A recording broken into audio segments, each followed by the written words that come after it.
Oh, slideshow. Okay, good. Yeah. So as Jay mentioned, I have a book out on happiness. I teach a course on happiness. I've been teaching it for now 10 years, close to 10 years at the University of Texas at Austin.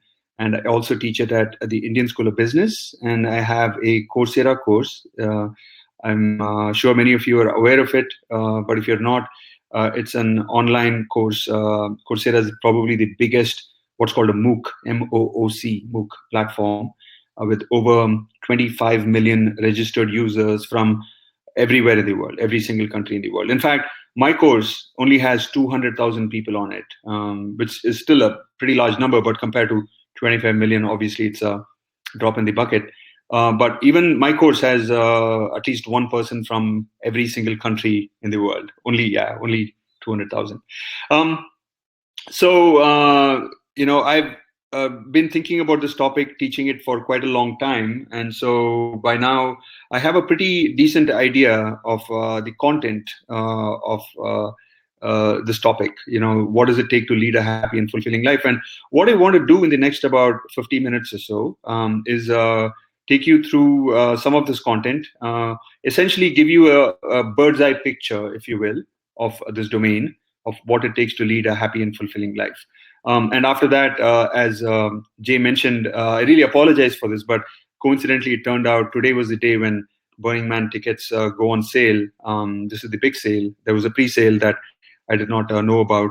And I really want to go to Burning Man this year. And so I'm going to spend just a couple of minutes, hopefully, at right around 2 p.m. And that's when it goes on sale. Go try and put in my bid for the tickets and come back as soon as that's over, one way or the other, whether I get the tickets or not. And then we'll continue on with the conversation. But hopefully I'll have finished what I want to say by then, and then we can open it up for Q&A. Okay, so that's the plan. So let me jump right in. I want to first mention a little bit this idea of what's called the functionality of happiness. So happiness, as we all know, is a feel-good state. It's an emotional state. Because it's a feel-good state, obviously there is a very direct experiential reason why we all want to be happy. By definition, it's a feel-good state, right? What I think a lot of us do not know, or perhaps don't realize, certainly in such detail, is why it's also useful to feel happy, why it's, in other words, functional to be happy. And it turns out there's at least 3 reasons why happiness is useful. The very first reason has to do with, okay. So I don't know what happened there. The slide had some content, but it's not showing up. So let me just go back to the slide. So the very first reason has to do with the physical health. It turns out that if you're a happier person, you're probably going to live longer, partly because your immune system functions better, your respiratory system functions better, your circulatory system functions better, etc. So there was a study done with nuns where they divided the nuns into very unhappy nuns. These were the nuns who came into the monastery because they wanted to run away from physical abuses in the world or something like that, and not so happy, like medium happy nuns, and then very happy nuns who were there because they wanted to be one with God and so on.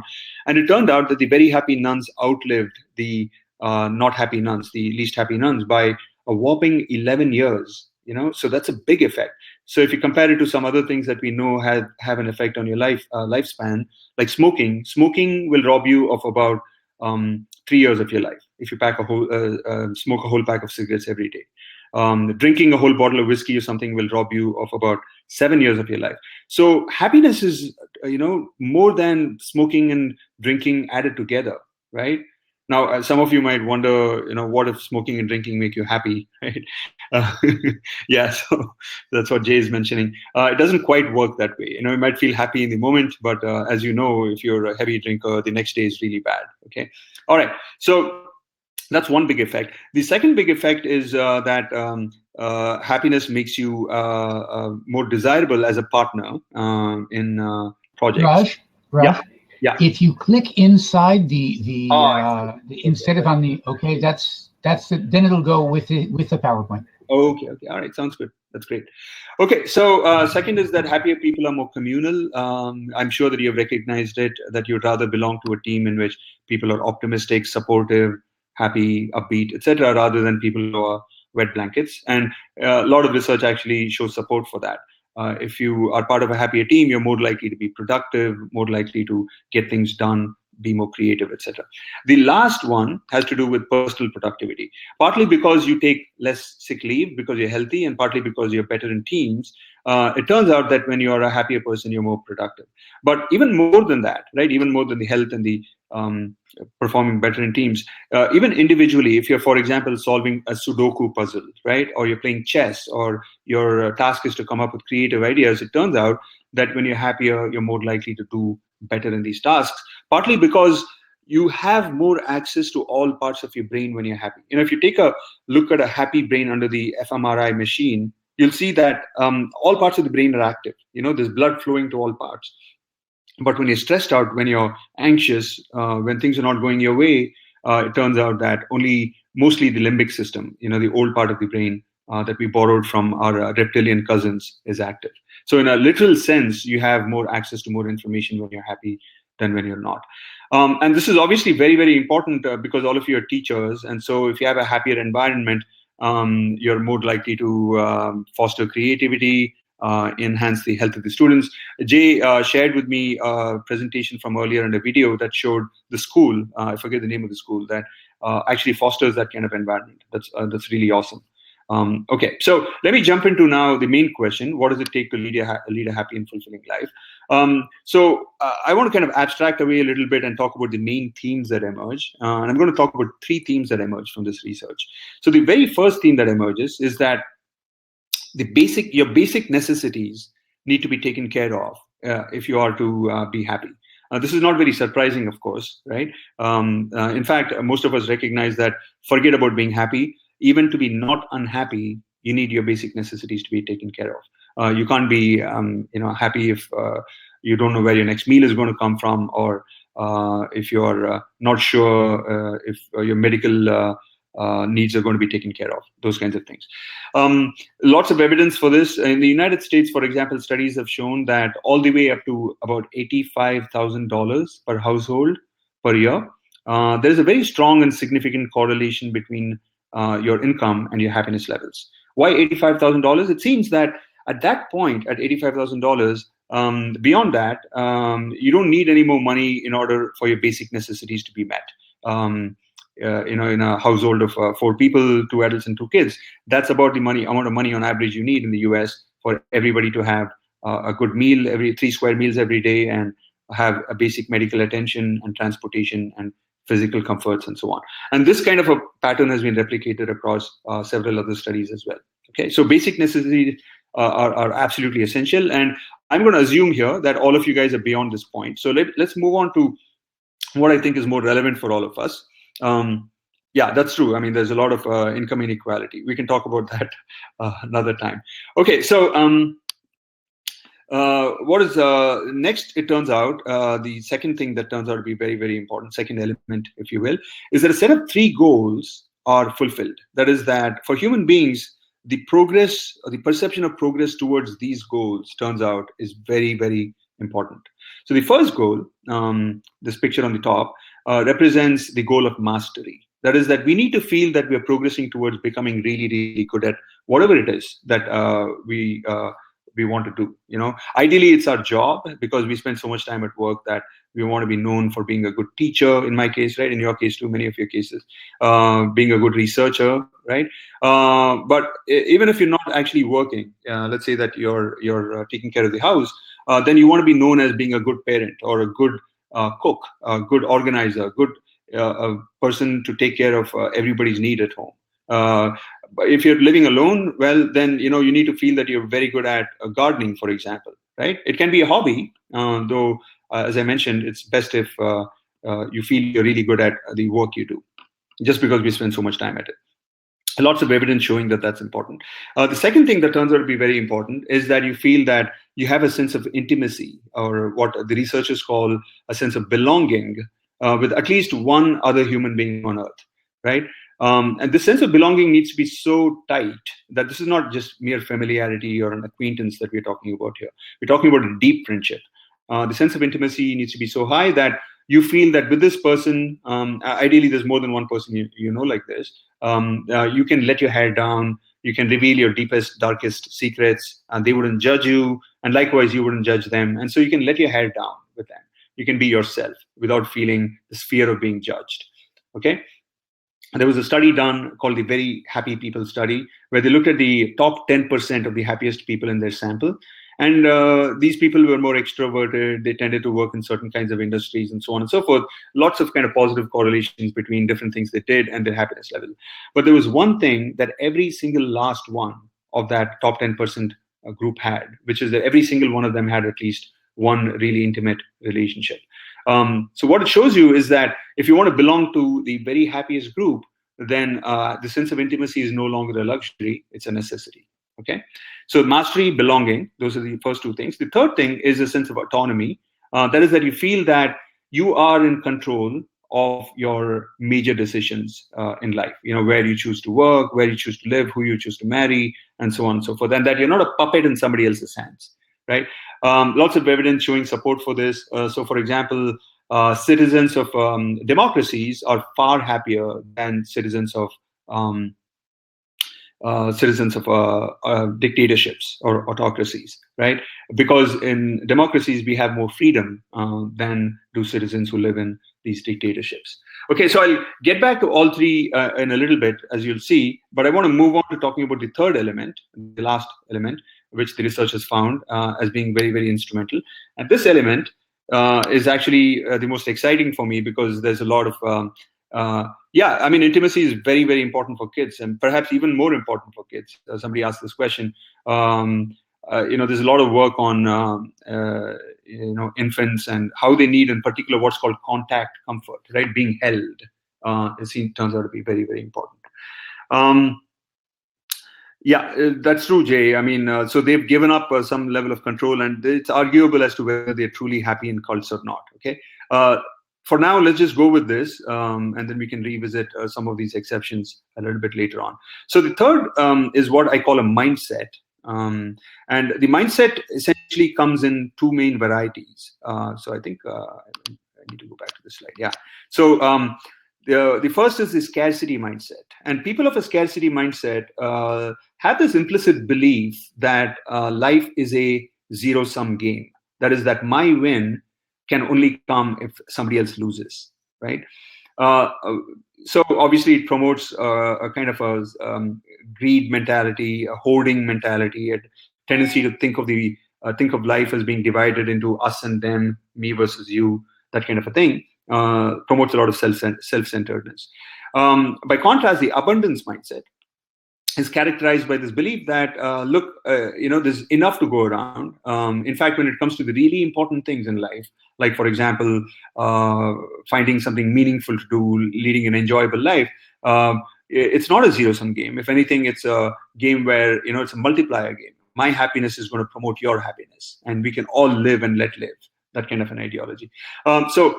No prizes for guessing, right? Which mindset is better for happiness? It's obviously the abundance mindset.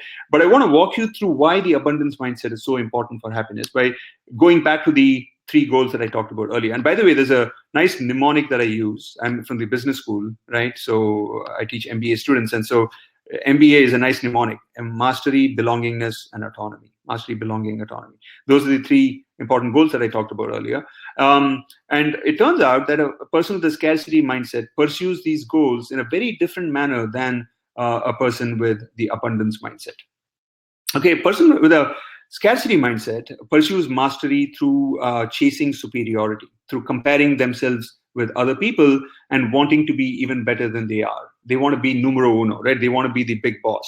If you're chasing superiority as a professor, then you want to be the best professor. You want to be the best teacher. You know, you want to get the awards. You want to be the best researcher.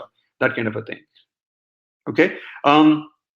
Now it turns out, yeah, to be the president of the United States, right? It turns out that chasing superiority is not very good for happiness. I'm going to talk about a couple of reasons, but let me just very quickly mention what the abundance-minded route is. That is pursuing flow, and I'll get back to what flow is in a few moments here. Okay, so why is chasing superiority not very good for happiness? So there are at least two reasons. One reason, this one on the left, is that you adapt to yardsticks of superiority. So you need more and more, in this case, money, in order to feel as happy as you did the first time that you felt superior, right? Let's say that I go back to the example of me being a professor and wanting to be superior, let's say, right? So let's say that I get really good ratings this semester. Then I pat myself on the back and I say, Raj, there's no one quite like you. You're the best. I might feel really proud. I might feel really good that this term I got the best teaching ratings. I published the most, what have you. And I'm going to be like high, right, on happiness. But next semester rolls around, and unless I'm able to emulate this act, I'm actually going to feel pretty miserable, because now I've set a really high bar for myself, right? And even in fact, if I emulate it, right, I once again get the best teaching ratings, I might be relieved more than happy, right? The third time it happens, fourth time, fifth time it happens, then I kind of take it for granted. I become blasé about it. So what happens is, because we get adapted to the yardsticks of superiority, when you tether your happiness to being superior, you can no longer kind of be guaranteed a sustainedly high happiness level.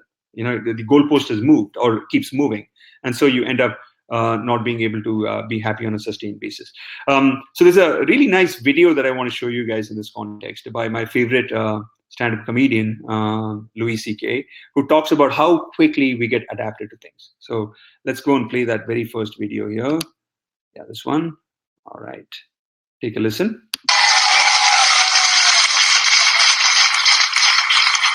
I was on an airplane, and there was internet, high-speed internet on the airplane. That's the newest thing that I know exists. And I'm sitting on the plane, and they go, open up your laptop. You can go on the internet. And it's fast, and I'm watching YouTube clips.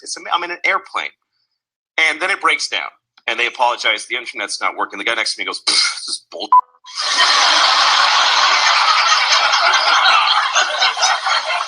Like, how quickly the world owes him something he knew existed only 10 seconds ago. Right.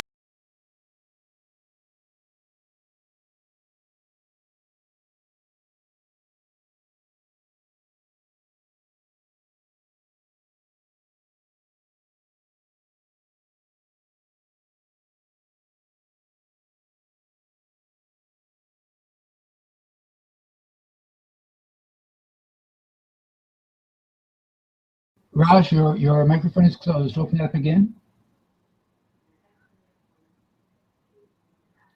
Raj, your microphone is closed. You'll have to open it up again.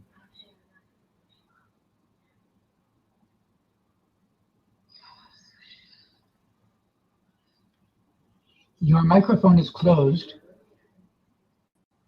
Raj, your microphone is closed. You have to open it again. Raj.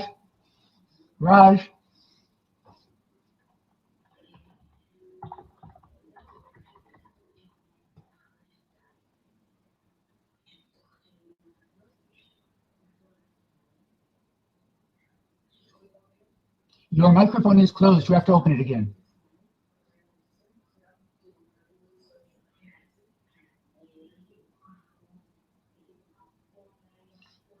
Raj.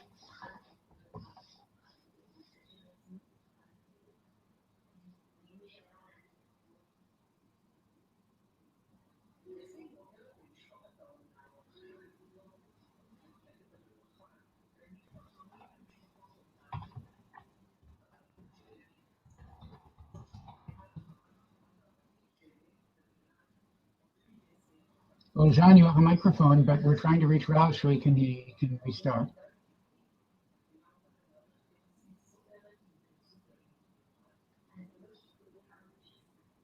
Now you can open your microphone again, Raj.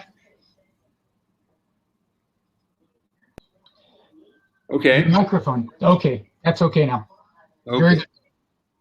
All right. I'm not sure what happened there. Can you tell me where I dropped off? Jay? When you stop the video. Okay. All right. Okay. So one reason why chasing superiority is not very good for happiness is because of adaptation. The second reason has to do with this picture here of vultures. I use that to refer to this idea of birds of a feather flocking together, right? So if you're a superiority seeking type, you're going to drive away people who are not into that. And so you're going to be left eventually with other people who are also the superiority seeking type, right? Who are into name dropping and one-upmanship and chest thumping and so on and so forth. And when that happens, you're not going to be happy because you're surrounded by people whose company is misery evoking, right? We all know this, that when we hang around with people who are into, very brand conscious, into telling you all about their last fancy vacation. And when you tell them that, you're going to go visit some place, they'll immediately say, oh, you're going to enjoy it so much when you go do this, do that. Oh, this is the best food, and so on and so forth. So lots of research has shown that those kind of people, the company of those kind of people is not very happiness inducing. Okay, so a couple of reasons why chasing superiority is not very good for happiness. And many of us actually instinctively know this. We know that we want to enjoy the company of people who chase superiority, for example, or that chasing superiority for adaptation reasons lowers our happiness levels. But nevertheless, many of us end up still thinking that it's justifiable or even maybe worthwhile pursuing superiority because we feel that that's a way in which we can ensure our success. What better way to motivate yourself to go get up in the morning and, do this thing or that thing than to feel that, okay, I want to be the best in business, right? Better than anybody else. I want to be the best hedge fund manager, for example, the best teacher and so on. Now, it turns out that although we have this intuition that chasing superiority leads to success, and to some extent, perhaps our intuition is right, but to a large extent, actually, chasing superiority lowers our chances of success in the really long run, okay? So I don't have a whole lot of time to get into all of the research, but I'll just give you a little bit of an intuition for this. And the intuition is as follows. When you're chasing superiority, and that's what really motivates you, what happens is a large part of your brain's capacity is occupied by monitoring your progress relative to other people. Okay? Large part of your brain is comparing yourself to other people and then either feeling proud or feeling miserable and so on and so forth.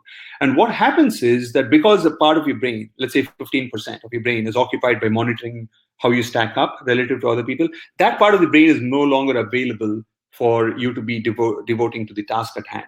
And what the research has shown is that if you're able to immerse yourself in the task without any distractions, right? I mean, this is particularly clear in sports of all places where you think competition is so high. But when you're playing a game of tennis, you don't want to be thinking about, okay, that guy beat me last point. Okay, I better get back at him. I'm going to smash him this time or whatever. You want to be focused on playing the ball on its merit, right? You want to be focused on a moment-to-moment basis on whatever's going on, right? That's what is going to lead you to a superior performance and to success. And that brings me to this flow, which is really the unsung true hero of success. So some of you guys might have heard of flow, some of you may not. So I'll just keep it kind of quick here and talk about the main features of flow. Flow is a word that this guy called Mihai Csikszentmihalyi invented to, used to refer to this kind of experience, a certain kind of experience. So I'm going to talk about two features of flow experiences, and I imagine that most of you can relate to both, which is really fascinating, actually, that universally everybody's experienced flow at some level or the other. And the first feature of flow, this picture on the left-hand side, refers to a paradoxical perception of time.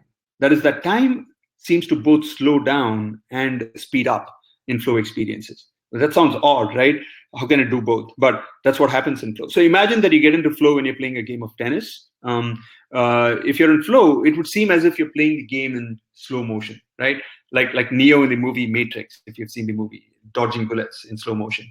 And so you'll be much more fluid in covering the court than you would be if you weren't in flow. When in flow moments, you seem to be moving more effectively, faster, more fluidly, compared to how time is progressing. Time seems to slow down subjectively, but you move faster than you normally would, it feels like. Okay. So during the experience, time seems to slow down and flow. But once the experience is over, it seems that time went really fast. So if you get into flow when playing tennis, when the match is over and you look at your watch, you might be like, what? 3 hours passed by. How did that happen? So there is this quality of a paradoxical perception of time. The second feature of flow is a very intense focus on a kind of a moment-to-moment basis almost on whatever is going on right now, right? So imagine that you get into flow when you're climbing up a mountain If you're in flow, you wouldn't really be thinking about, okay, what's coming up once I reach this summit, or what did I do earlier to prepare for this. You'd be very much focused on, okay, is this shrub going to be strong enough to hold my weight, or is this ledge the next one that I hoist myself on, or are my hands too damp, do I need to powder them, and so on. So it's very much a kind of a moving window, if you will, of a sensory moving window, right? Not just your visual senses, but your auditory senses, your olfactory lobes, senses, your tactile senses. Everything is heightened when you're in flow experiences. Okay, so that's a second feature of flow. Csikszentmihalyi actually talks about 4 other features of flow, which I won't get into here in the interest of time. But I imagine that, like I said, most people have experienced flow at some level or the other. It turns out flow is actually a very, very important determinant of success. What Csikszentmihalyi found is that those who experience flow on a regular basis end up reporting much higher levels of satisfaction with life than those who don't. Okay, there's a couple of reasons for that. One is that flow is enjoyable in the moment. Okay, what Csikszentmihalyi found is that when people have just experienced flow, they'll report a very high level of satisfaction. Okay, so imagine right now, if you were experiencing flow, if somebody were to call you and ask you, okay, how are you doing right now? You'd probably report saying, this is, I'm good. I'm feeling good. Okay. All right. So that is one reason. The second big reason has to do with how others treat you when you're somebody who experiences flow on a regular basis. It turns out that people love those who love what they do, right? Which is what is happening when you're in flow. You're really into what you're doing. You're absorbed by it. You're immersed in that activity. And people love that, especially if you're not a superiority-seeking type and you don't kind of flaunt your successes. When you do that, that combination is really charismatic. People really like it, and people want to support you and cooperate with you, and so on. This is a picture of Susan Boyle, by the way, and it's a link to a video. Jay can share with you the videos, and you can click on it, and you'll see that she experiences flow in that particular video. All right. Okay, so let me move on now and to talk about the second of the 3 big goals, belonging, and how a scarcity-minded person differs from an abundance-minded person in the pursuit of belonging. So, like I said, for us, being connected as human beings is very, very super important, right? We can either approach it through a scarcity mindset of feeling that our cup of love is empty and somebody else better fill it, and seeking attention and adulation and so on. Or we can turn it around and ask, okay, if I have a deep desire for connection, so will other people, and how can I be of service to them? How can I fulfill their desire for connectivity? Okay, so that's a big difference. Now, it turns out that if you're a attention-seeking person, if you're desperate for love, if you're very what's called needy, right, or exhibit what's called an anxious attachment style, it's not very good for happiness for at least a couple of reasons. One reason is that, although you might think that, okay, you're going to increase your chances of forging that connection with this really special person if you go tell them how much you love you and you keep calling them 3 times a day and so on and so forth, essentially be a doormat. It's not very attractive from the other side, right? And we all know this when we observe our needy friends behaving that way, right? But sometimes we forget it when we ourselves are behaving that way. Neediness is not a very attractive trait. And I think the reason for that is because when something is very easily available, right, which is what you're being when you're being very needy, we somehow lose respect for it. We like the things and value things more when they're a little bit more difficult to get. Okay, so that's one reason why it's not very good for happiness. Second reason, arguably a more important reason, has to do with the story you tell yourself about who you are when you're being needy. And the story you tell yourself is, I'm incomplete, I'm unworthy by myself, I don't have that much value to offer. It's only when I'm propped up by this other person or by this community or by this affiliation with this entity, organization, let's say, that I feel full or I feel worthy. I feel I have something of value. That's not a very good story to tell yourself about who you are. It turns out people who exhibit neediness tend to suffer from low self-esteem. Obviously, not a very good thing for your happiness levels. By contrast, the need to love, right? The need to be kind and compassionate to other people is a much more reliable source of happiness. But before I jump into why that is, I just want to quickly point out that to a lot of people, it seems strange that we should have such a thing as a need to love, right? I mean, you might say that, okay, I can see how people are kind of, rationally thinking that, well, let me be a nice person. But is it really a need? Is it hardwired? Because the word need seems to suggest hardwiring. And indeed, I do believe that we're hardwired to be agents of kindness and compassion and all that. And unfortunately, because a lot of times that part of our latent capacity to be nurturing and kind, hardwired tendency is not nurtured as much. It kind of atrophies and dies, or isn't as pronounced as it could be. Why am I saying this, that we are hardwired to be agents of love? It's based off of a lot of studies in the recent decades that have come out. And I want to walk you through one study and then also show you a video really quickly.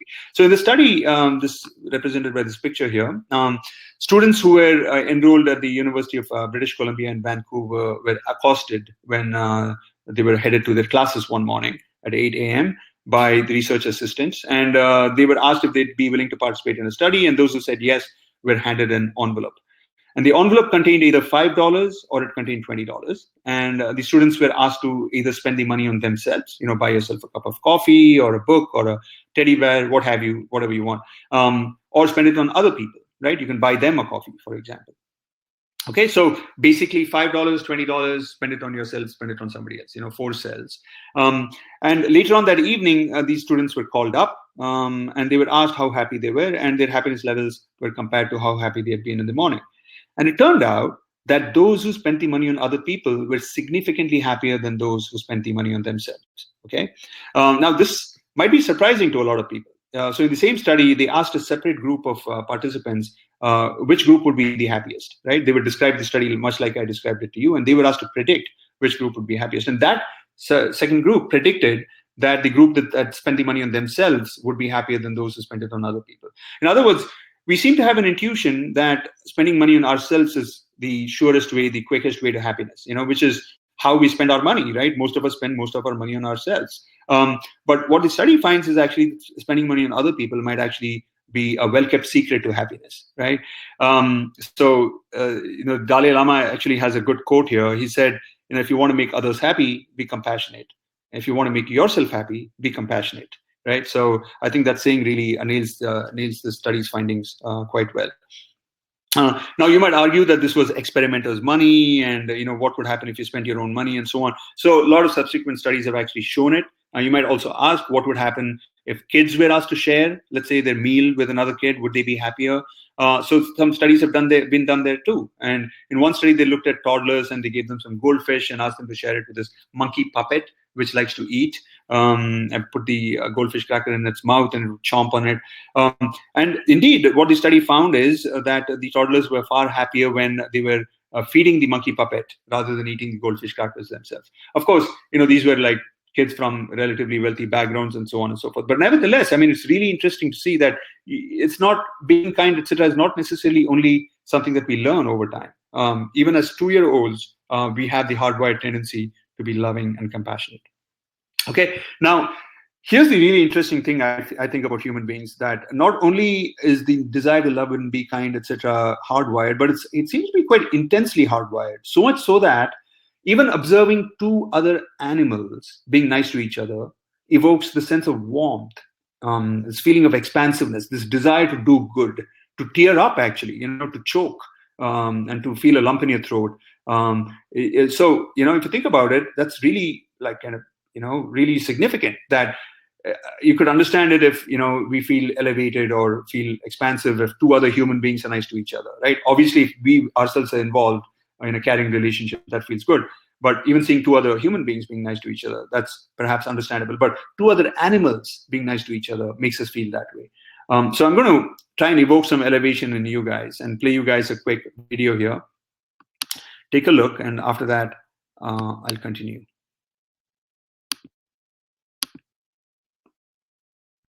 Finally tonight, Steve Hartman proves that best friends come in all shapes and sizes. Here is tonight's... Raj, if you'll close your microphone while this is going, you won't hear an echo. Many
Yeah, I'm going to stop it there. And yeah, so a little bit of a preachy ending there, but I think kind of an appropriate message at this point, I feel, especially for America.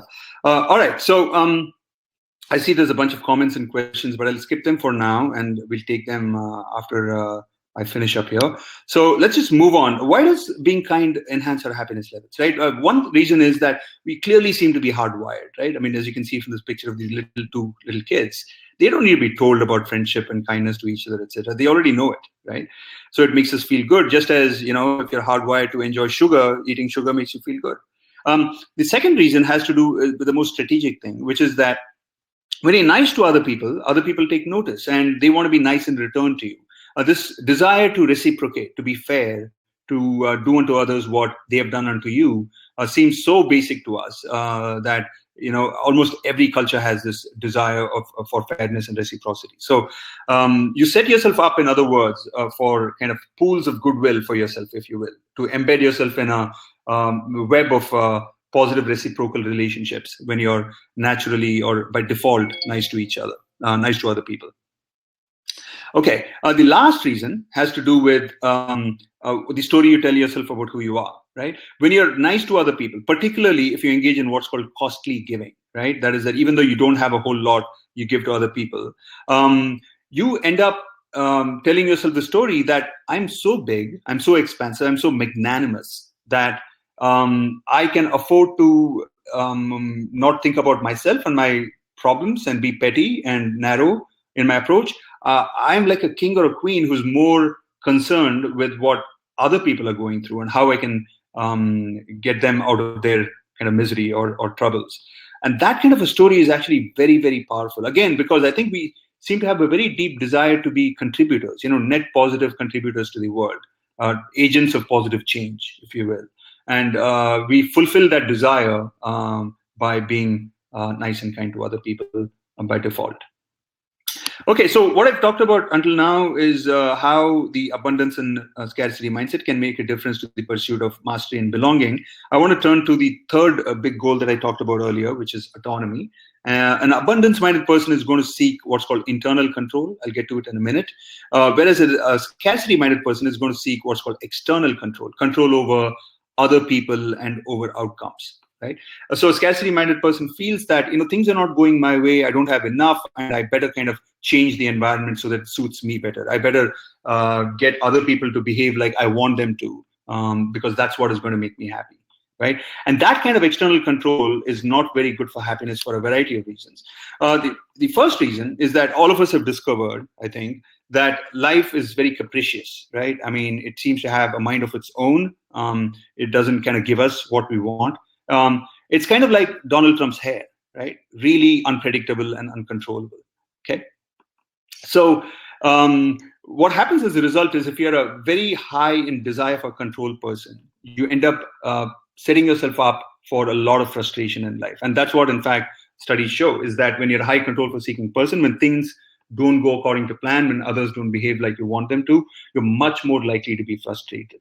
Okay, that's one big reason. The second big reason has to do with the quality of decisions that you make. When you're a highly externally control-seeking person, you drive away people who have differences of opinion with you.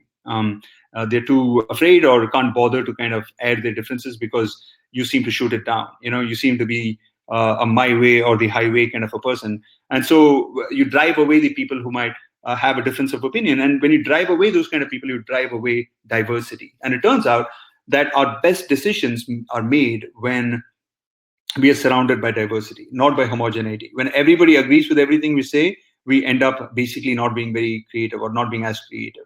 We need that little bit of friction of heterogeneity for us to make our best decisions. So that's another big reason why external control is not very good for happiness. So by contrast, internal control, right, which is what an abundance-minded person takes, has to do with taking personal responsibility for your happiness. That's what this term here stands for. And essentially what it boils down to is not blaming others for how you feel. Okay, that's different from not holding others accountable for the negative outcomes that their actions have evoked. Okay, so you can still hold other people responsible for not behaving in a responsible fashion or not doing their duty or whatever. But taking personal responsibility for happiness is essentially how you feel inside your head, right? So imagine wearing a T-shirt that says, "No matter the weather outside, the weather in my head is always sunny."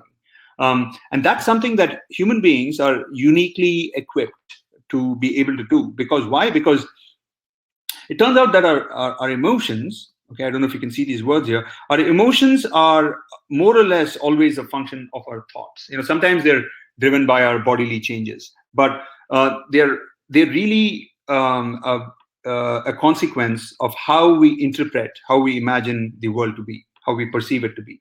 And so because emotions come from thoughts, and because we are uniquely, as a species, uniquely able to regulate our thoughts. We can kind of choose what to entertain in our consciousness, in our attention field. We actually have the ability to control or regulate our emotions. Okay, and even if you can't control your thoughts directly, if you take actions, certain actions like going for a run or surrounding yourself with happy, positive people, etc., has the potential to change your thoughts and therefore your emotions. And so, because we have this capacity, we can actually take this thing called internal control. And it turns out that when you take internal control, you're obviously going to be happy. Why? Because one reason is that by definition, this lower left-hand side picture, by definition, you're holding the keys to your happiness in your own two hands, rather than abdicating it to the external world, right? If you're taking external control, you're essentially saying that I can only be happy if the external world, other people and circumstances and events cooperate with me. Whereas when you take the key to your happiness in your own two hands, you're no longer as susceptible to the cooperation of the external world. The second big reason, this top picture here, has to do with the progression towards, you'll recognize this picture as representing mastery from an earlier slide. But here I'm referring to what might be called personal mastery, mastery over yourself, right? Over your own mind, over your own thoughts. And I would argue that, while being a master of an external domain, let's say painting or something, is going to give you big rewards in terms of emotional satisfaction. You're going to be really happy with your life, particularly if you experience a lot of flow. The level of satisfaction you get out of being a master of yourself, of progressing towards personal mastery, is, I think, orders of magnitude higher. Because you matter to yourself much more than anything else does. And it feels really, really good when you can be your own friend, that you can coax or cajole your mind to do your bidding. If you want to go to sleep before a very important presentation, you're able to do that. If you want to focus on something, even if there's a lot of noise outside around you, you're able to do that, and so on. The last reason has to do with something called response flexibility, which is this idea that if you're somebody with a lot of internal control, you give yourself a little bit of breathing space between when an event happens and how you respond to it. So if you get an angry email from a boss, if you do not have internal control, you might respond to it in a reflexive fashion, shoot back another angry email or bitch about your boss to your colleagues or whatever. But if you have internal control, even if you actually craft that email out, angry email in response, you may not send it. Okay, you may want to think a little more about it. So you just get a little bit of that more breathing space between when an event happens and how you respond to it, and so therefore you end up being more mature, more measured, more equanimous, more balanced, and other people like you better as a result because of that. And unsurprisingly, there's a book called Search Inside Yourself, which talks a little bit about it. Unsurprisingly, people with internal control are elevated to positions of leadership more frequently. Okay, so essentially, I've covered three main themes, three main things that you need to be happy. One is you need basic necessities to be fulfilled. And the second thing is that you feel like you're progressing towards mastery, belongingness, and autonomy. And the third thing is the mindset. And arguably, the mindset is more important than the other two. I say this because we all know, I think, lots of examples of people who are actually, in objective terms, surrounded by a circumstance of abundance, right? They have more than enough money. They have lots of things going for them, etc., but they're not happy, right? There was an interview of high net worth individuals in 2014 that came out in the Atlantic magazine. People with over $25 million, right, each of them. And the biggest fear was that they did not have enough money, right? So you can actually be surrounded by abundance and yet feel a deep sense of scarcity. And if that's the case, you're not going to be happy. And that's what that particular article found. And the opposite end of the spectrum is also true, right? We have, perhaps we know ourselves personally, but certainly, you can see documentaries on people like this who don't have enough, who don't have anything, in fact, are kind of even wondering where the next meal is going to come from, perhaps, but nevertheless are intensely satisfied and content, if not happy with their lives. How do they do that, right? I think a big reason is the abundance mindset, that they feel that, they feel abundant about the whole universe, actually, in the sense that they feel that, look, I don't need to worry. Something or someone is going to take care of me. The next meal is going to come. Either my friends are going to deliver it, or I'm going to just bump into it somehow. So this sense of confidence or trust in life is a big reason why an abundance-minded approach is better for happiness. Okay, so that's basically the overview. So again, just to step back a little bit, I started talking about the functionality of happiness, why being happy is not just something that feels good, but is also useful. And I've also talked a little bit about what are the determinants of happiness. In the last 2 minutes, and after that, maybe 3 minutes, and after that, I need to kind of jump on the Burning Man website, I think. I just want to very quickly talk about a couple of issues that I'm sure that many of you are wondering about. One is, what does happiness mean, right? What am I talking about when I'm talking about this word happiness? I don't necessarily mean by the word happiness some kind of a, drugged out state, or even a state of just jumping around for joy, that kind of a thing. I use the word happiness to capture a variety of different, mainly positive emotions, but not necessarily only positive. So let me explain, right? So there's some research that shows that there are at least 10 different kinds of positive emotions. Okay, so there's love, there's joy, serenity, gratitude, awe, hope, laughter, interest, and so on and so forth.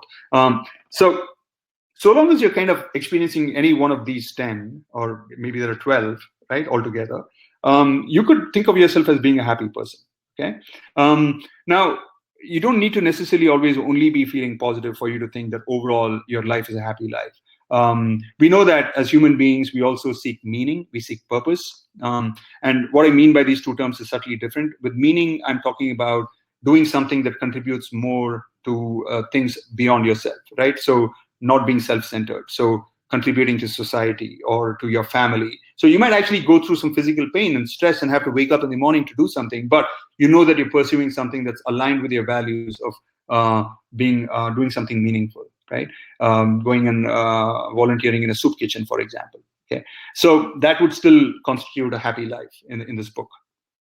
And purpose, I mean something that is helping you grow, to learn. You might climb up Mount Kilimanjaro and be throwing up on the way, but you're still doing something that you want to do, even if you have sometimes some doubt about whether you should continue on with it, because you're growing, you're learning, you're challenging yourself, and that too would be included under this umbrella of happiness. Okay, so hopefully that resolves some questions about the definition of happiness.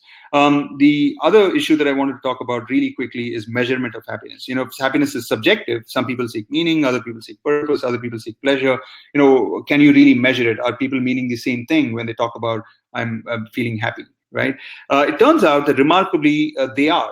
So whether it's going on a picnic that makes you feel happy, or going and volunteering that makes you happy, neurochemically, at the end of the day, all of these things, they make you happy because they trigger a release of serotonin or dopamine or endorphin, or one of these neurotransmitters that we know is associated with positive states, and less of the kinds of hormones like cortisol that we know is associated with negative states. So in the end, a self-report of happiness, like how happy are you, a response to that question, turns out actually is a very valid measure of how you're internally feeling. It turns out when people report high levels of happiness, they have high levels of serotonin, high levels of dopamine, high levels of endorphins, low levels of cortisol. Other people rate them as being happier when somebody rates themselves as happier. Generally speaking, there are some exceptions. And also we know that when somebody reports being happier, as I mentioned at the very beginning, you're likely to live a longer life. You're likely to be more cooperative with other people, altruistic, and you're likely to be more creative and more productive, and so on and so forth. Okay, so I think I covered quite a bit of ground there. I'm going to give you guys a little bit of a breather. It's 1:58 p.m. here, and at 2 p.m. the Burning Man tickets go on sale. And so I'm just going to go out for just a couple of minutes. And when I come back, if you're interested, I can talk a little bit about this topic of how to nurture the abundance mindset. I suggest, Raj, that you simply close your microphone and you'll open it up when you come back to us, and hopefully you'll have good news for us. All right. Sounds good. Take care. I'll be back in a minute. Okay. And while Raj is now out from us, Oljan, your microphone is available. I will turn on everybody's microphones at the moment. And if someone would like to make a comment of some sort, this is a good time. Once again, we're not simply filling time waiting for Raj to return. We're discussing, and I hope we've been reading the chat. There's been some very interesting things there. Oren asked an interesting question, and Hanit also related something about how one of the pupils in the school there commented. But Yael also responded to what Oren said, and everyone is welcome at the moment to take a microphone. They're open for you, so all you have to do is, if you have a microphone in your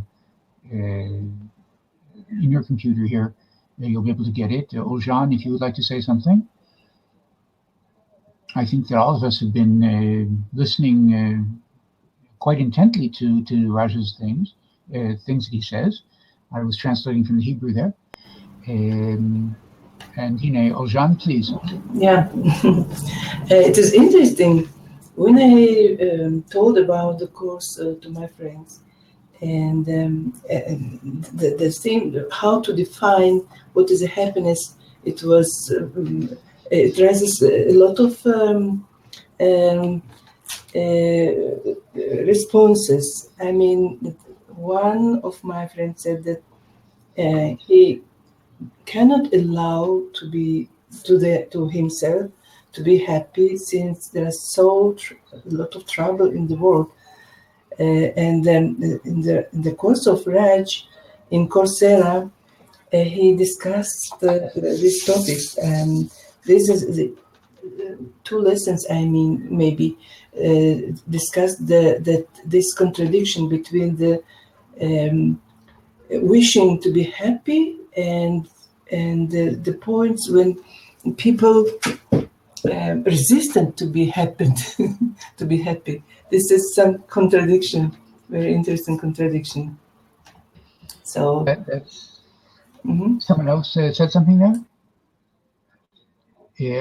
What you said there, when you were talking about your friend, I was reminded of a very famous quote from Mark Zuckerberg, who, as we know, founder of Facebook, a very rich man. But when he was talking about Facebook at one point, he said, a squirrel dying in front of your house may be more relevant to your interests right now than people dying in Africa. And that, of course, has been reacted to many, many times, not only by me, by many, many other people, where essentially what he's saying, I'll put the entire quote there, I'm going to copy and paste it into the chat. He's saying, well, I missed that there. Let me see. Oh, no, I got the whole thing. 1 second. 1 second. And it will be there. Yes, a squirrel dying in front of your house may be more relevant to your interests right now than people dying in Africa.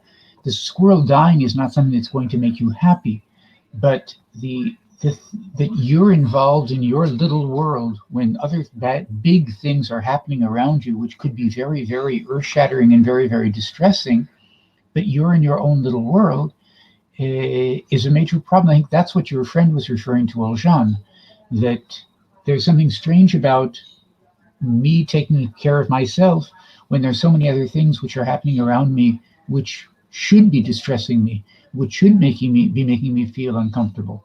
It's not that I should always be unhappy, but it's perhaps that it's not that easy to always be happy.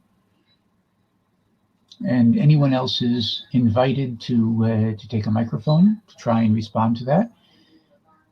And we expect that Raj will be back with us in a moment, but if someone would like to, either in the chat or with a microphone, the microphones are presently open. Yes, somebody just took. Hi, it's Lilach talking. Please, Lilach.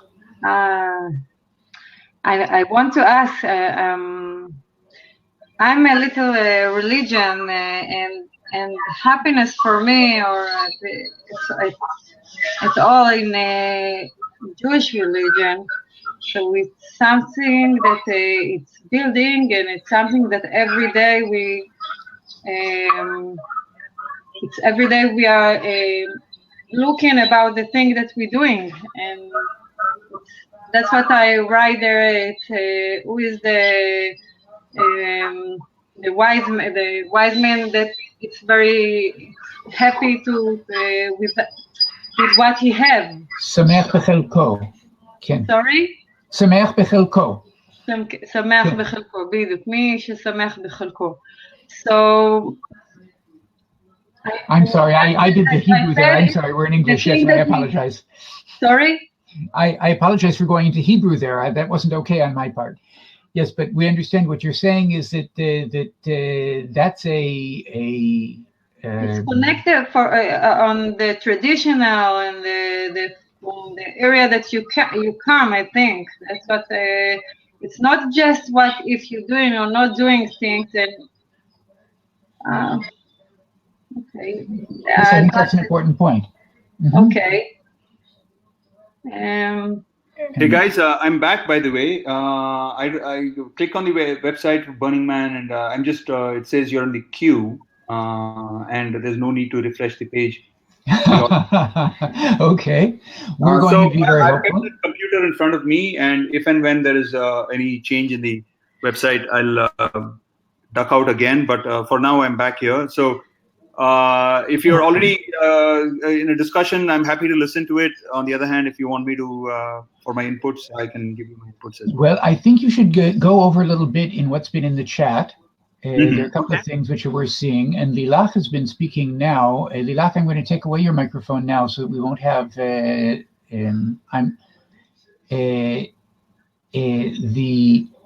what Lilach was saying was that according to Jewish tradition, one of the injunctions we have is the happy person is the one who's happy in his or her lot, who accepts his or her situation.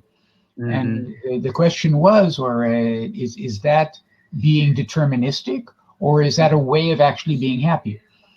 I think that I'm expressing that correctly. Yeah. So here's my interpretation or my comment on that. I do think that attitude is very, very important. But I do think that there is a nuance to it, and the nuance is as follows: that you have to kind of want to change things. That is, that if you are suffering right now, then pay a visit to the doctor. If you're suffering from an ailment, for example, if you're hungry right now, go and try and eat. Right? I don't think that any of us can afford not to do that. Certainly, when it comes to our basic necessities, we have to strive to do something to change the environment or circumstances in order to feel better. But I think where we run into trouble a little bit is in terms of how we react when what we want does not happen, right? So we are feeling hungry, and so we want to buy ourselves some food and eat, which is understandable. So it's not being content with being hungry, but rather wanting to change that. But then if the food is not to our liking, then we might throw a tantrum. And that's the part that I think is where we could revise our reaction. So at every moment we have a goal and we aspire to meet it. But when we receive an outcome, or when an outcome unfolds, even if it's not compatible with what we wanted to achieve, I think if we can take that outcome, even that outcome that we did not want, with a sense of serenity, with a sense of acceptance and surrender, that would be the ideal way to be. So it's a contentment, but not at the basic level of not acting. It's contentment at the level of acting and yet be content with whatever the world gives you. Does it make sense? I closed my computer, my microphone, so I've opened it again. I think that we all agreed and it makes sense. I don't know if we all agree, but Yael made a very interesting comment in the chat. She said she was speaking about Donna Ariely, who ran an experiment that showed that people would rather donate money for one poor person than to a huge tragedy somewhere far away. And that's perhaps that's a mechanism for making us feel that we actually are making a difference, because if I'm giving to some place I don't know where it is, exactly what it's going to, then I don't feel as though I've accomplished what I can do in the same way. I'm helping in a very specific way. Yeah, there's a new book out by a guy called Paul Bloom that's titled Against Empathy. And he talks about a lot of these findings along these lines. And what he argues is that the reason why we feel that way is because we feel empathetic. We feel sorry for a certain person, a specific instance where we can relate to this person's suffering and stuff like that. But that may not be the most best use of our money, or our effort, to go and address this one person's needs. We might be better off tackling something that is more important, something that's bigger, for example. So I don't necessarily think it's because we think that is our most effective thing. It's more because that's what makes us feel good. That when we donate to something, a specific human being, we feel that we are alleviating the pain of this one person, and that makes us feel good, as opposed to, we're alleviating the pain of some category of people, some demographic, and that doesn't feel as satisfying. So I think that's what is going on there. Very good. We still have a chance for others to take, actually the microphones are now closed, but I will open them again. And if someone would like to make a comment, not only in the chat, where there's a number of comments being made. Yeah, I can go back to those if you want me to. Well, please take a look. And people are all still invited to comment if there's something that they would like to at the moment. Once again, some of us can multitask a little bit, although we've been told that multitasking doesn't really exist. We can at least listen and look in the comments at the same time. Lilach has now said, Lilach and Kamar are having an ongoing discussion about whether or not religions always, what would be what Yael said was, I'm sorry, what Lilach was saying. Kamar told us that religions always call upon people to be good, to give, and to help them to live in internal peace. And Lilach then said it's not always the case. And Kamar is telling us that he thinks that it is always. And Lilach is telling us that, well, it's a nice thing. It's something we should be aspiring to, which I think that everyone will agree with. Always is a problematic word. I can always find an exception to always. Yeah. For what it's worth, the research shows that, and you guys might know about some of this, that there's a positive correlation between being religious and being happy, right? And I don't think it's necessarily because religious people do better or nicer people. I think there's a sense of community when you belong to a particular religion, and that helps. And I also think that it makes you more instinctively likely to adopt this kind of a surrender mindset that I talked about some time back. That when things don't go according to plan, you are more likely to say, you know what, I don't know everything. And if you believe in a God, which you're more likely to, if you're religious or spiritual, then you might say, somebody else is taking care of me. Why should I bother? Why should I be anxious? That kind of a thing. Yes, definitely. Are there other comments that someone would like to question, someone to ask a question, someone who would like to make a comment? While you were away, Oljan was reporting to us one of the things that got this part of the discussion started was that she told other people about your course. And if I remember correctly, Oljan, what you said was people said things like, well, how can I be happy today with everything that's happening in the world? Right. So that's a standard kind of, not too many people say that, but, there's enough number of people who seem to feel that way, that they don't kind of at some level deserve to be happy, or happiness is not the right reaction. It's a luxury to feel happy when so many bad things are going on, or something like that. And my kind of a response to that is the following, right? When things are going badly, when things are not good, you obviously want to change that and make it better, and you want to be contributing, not part of the problem. You want to be part of the solution. And I would argue that when you're in a happy state is when you're in the best position. You put yourself in the best position to make as big a positive change as you can.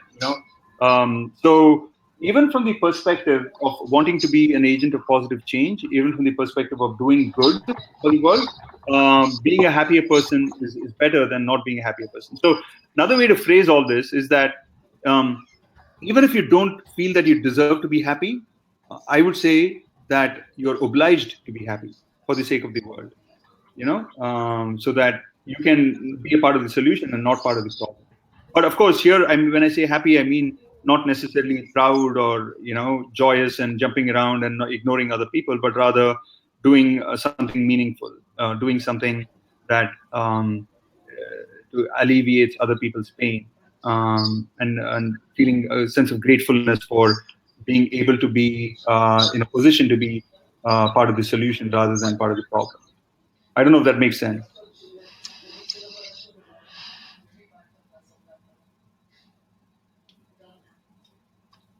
I guess I've stunned you all into silence, huh? Well, yeah.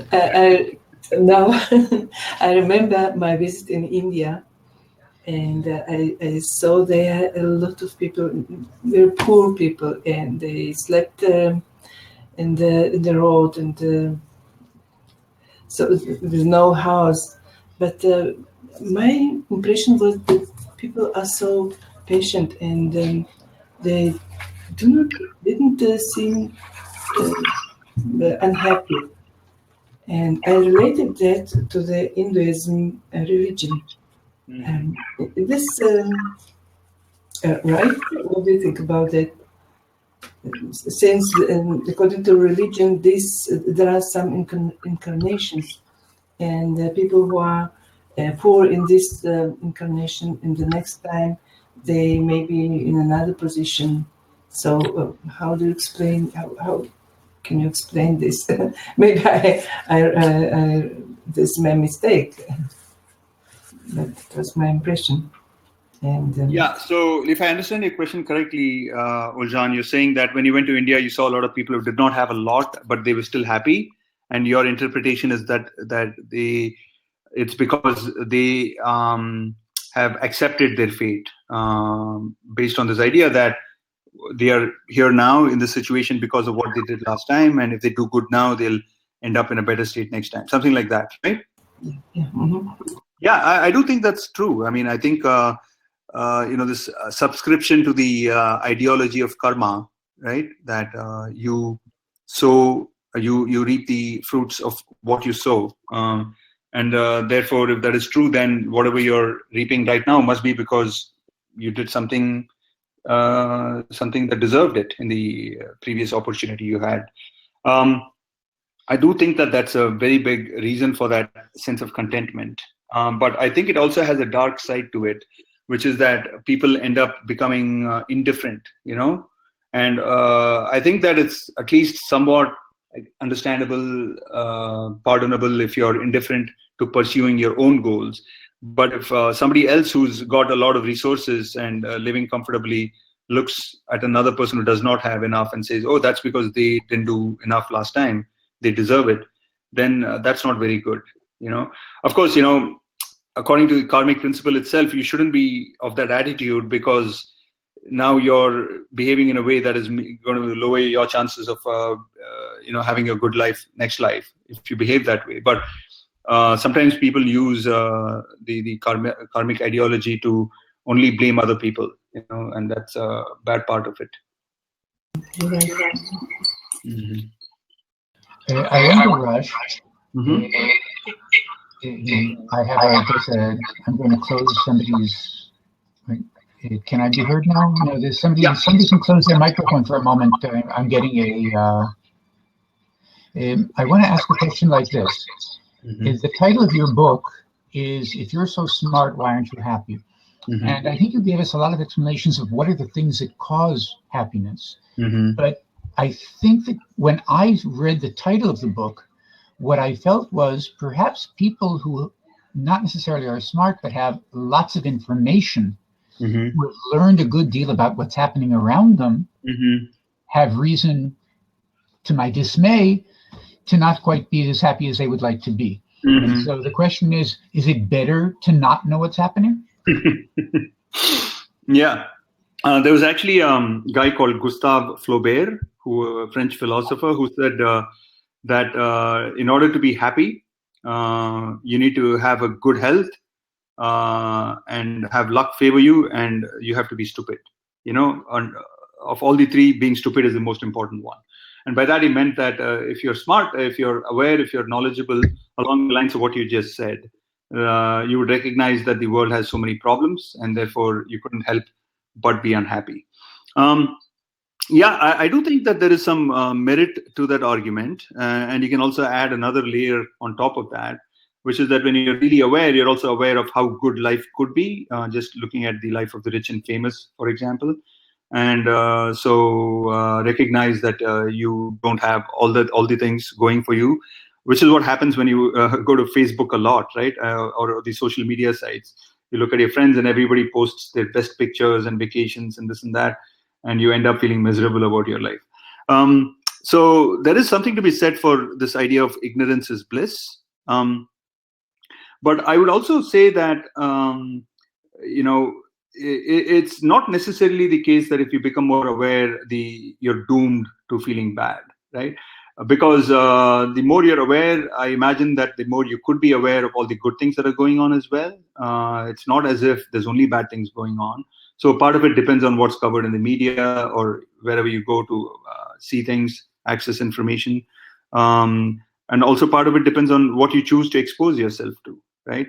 And also you can kind of put things in a kind of a dramatically big picture perspective, which is that, look, universe as we know it has existed for what, 14 billion years approximately, since the Big Bang. Perhaps in some form or shape the universe existed before that.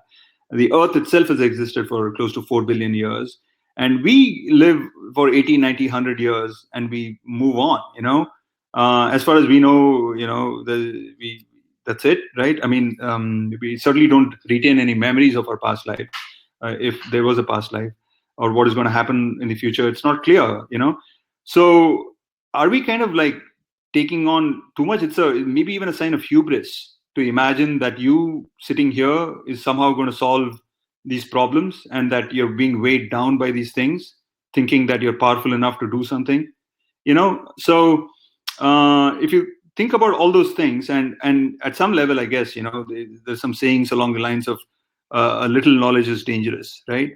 And so if you go down the path of being aware and becoming knowledgeable, then if you go the whole way and even be kind of philosophically knowledgeable, so to speak, and think through the logical consequences of all your thought patterns, then I think that you could argue that a logical conclusion, a defendable logical conclusion, would be that, look, I'm here for a little bit of time. The best I can do is, spread a little bit of love around me, a little bit of happiness around me. I don't want to be a problem. I don't want to be a burden to other people. I can't certainly solve all the big problems. If I'm given an opportunity, great. But I'm not helping myself. I'm not helping anybody else by becoming despondent about it and being miserable in the bargain. And if you think that way, then I think that's better, in my opinion. And, Mother Teresa has a saying along these lines, right? I think that she said that not all of us can do great things, but we can all do small things with great love. So I would kind of subscribe to that ideology.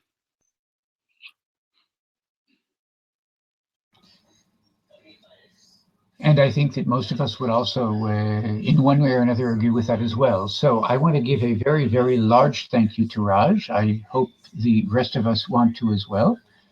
1 second there. I'm going to make it a big thank you there. And I hope that others are also as pleased with the way this evening went as I was, because I think that I was very tired. I had a very, very long day. I was at a conference which had some interesting things and a lot of not interesting things. And I came home and I said, oh, wow, I have to sit for an hour and a half in front of the computer and hear somebody talk about happiness. Mm-hmm. And it turned out that I'm very, very pleased that you did.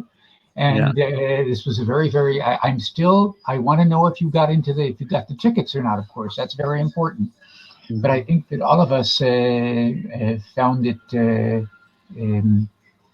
very, very interesting, a nice way to spend the evening.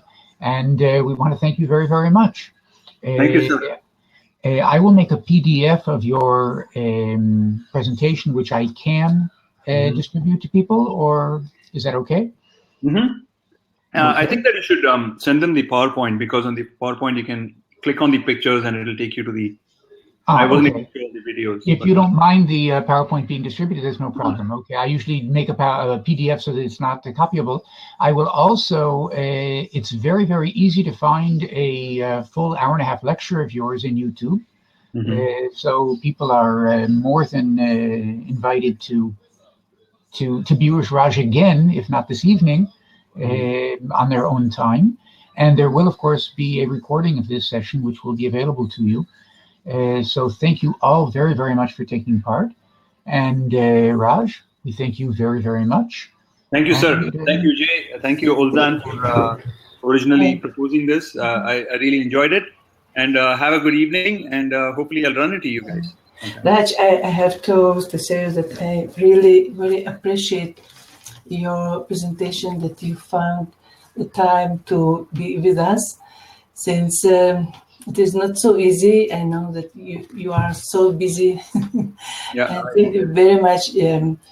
Despite we are here just 10 or 15, 14 participants, but I wrote you that this presentation will be for a very wider audience, my students this year, next year, and my friends, and all of them was very, very interested in this topic. And I think it's very important for teachers, for teacher educators to know what can be so meaningful for feelings of life and fulfillment. So thank you very, very much. And I think you're a person who give to people a lot. You told about that giving and taking. So you're a giver. Thank you very much. Thank you very much. Really to say that. And I would like to add that what we've had here is the fourth and final meeting of our webinar. So I thank all of you for being in the previous ones as well. Many of you were. And we've had, it's time to sort of wrap it up and hope that we will be able to take from each of these meetings, from the first and second, I told Raj the second one we did some meditating together. And third, we even did a little bit of exercise. And this time we got a very good picture of what we have to do in order to enlarge our MBA, as the case is. So thank you very much to all of you, and good night. Good night. Thank you very much. Good night.